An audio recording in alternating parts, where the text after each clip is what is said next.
प्रिय रसिको नमस्कार. माझ्या नवीन यूट्यूब चॅनल कमल कुमारांच्या कवितामध्ये आपलं सगळ्यांचं मनपूर्वक स्वागत आहे. आशा करतो की आपण स्वस्थ असाल आणि आनंदी असाल. ज्या थोर मातेनं छत्रपती शिवाजी महाराज यांना जन्म दिला त्या मातेला माझा मानाचा मुजरा.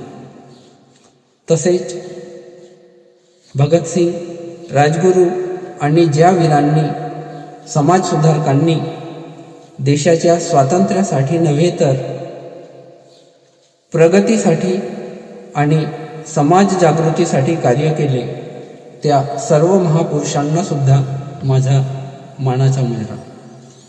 सदर कवितेत मी युवकांना नव्हे तर समाज बांधवांना काही संदेश देऊ इच्छितो. तो संदेश कसा असेल हे सदर कवितेत ऐका. कवितेचे नाव आहे युवकांना. भट्टीतून तापलेल्या लोह्या समान व्हारे, भट्टीतून तापलेल्या लोह्या समान व्हारे. भक्तिगीते कुणी गातात तुम्ही वीर गीते गारे, भक्तिगीते कुणी गातात तुम्ही वीर गीते गारे. श्रीमंतांची सेवा सगळेच करतात, श्रीमंतांची सेवा सगळेच करतात. गरिबांची सेवा तुम्ही करारे. ऐश्वर्य नाही श्रीमंतीत कधी, ऐश्वर्य नाही श्रीमंतीत कधी. ते सर्व सुख तुम्ही गरिबीत पहारे. गरिबांना नाही गर्व कधी पैशांचा, गरिबांना नाही गर्व कधी पैशांचा.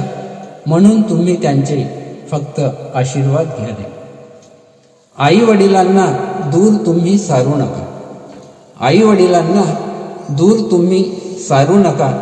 तुम्हीच त्यांचे श्रावण बाळ व्हावे, तुम्हीच त्यांचे श्रावण बाळ व्हावे. आई समान माया नसतेच कुणाची, आई समान माया नसतेच कुणाची. म्हणून तुम्ही तिला कधी कडेवरती घ्यावे. वडिलांचे हृदय असते कधी कठोर, वडिलांचे हृदय असते कधी कठोर. आई नसतेच मुळी कधी निष्ठुर. माकडी समान तुम्ही दयेचे जाळे विणारे, माकडी समान तुम्ही दयेचे जाळे विणारे. भक्तिगीते कुणी गातात तुम्ही वीर गीते गारे, भक्तिगीते कुणी गातात तुम्ही वीर गीते गारे. भट्टीतून तापलेल्या लोह्या समान व्हारे. भक्तिगीते कुणी गातात तुम्ही वीर गीते गारे.